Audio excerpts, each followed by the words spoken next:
Smai. Een taanwage Gymraeg get Richard Inks. Pidervet kroniken. Evit goulenn anv un dennig Kembraeg vo implijet beth, petra, eo, da, peneuze, o, enu, hag walec'h anu vo implijet ragonowal, di a glot gant de, a chi a glot gant neuze.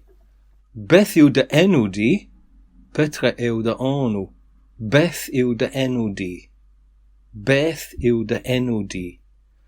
Pe evit beza kotesoch, evit komz gant un den nan a veze ket, evo implijet beth yw eich enw chi? Beth yw eich enw chi? Beth yw eich enw chi? Evit respont, evo implijet yw venui, ew manu. Richard yw venui, Richard yw venui. Anaik yw venui, Jon yw venui,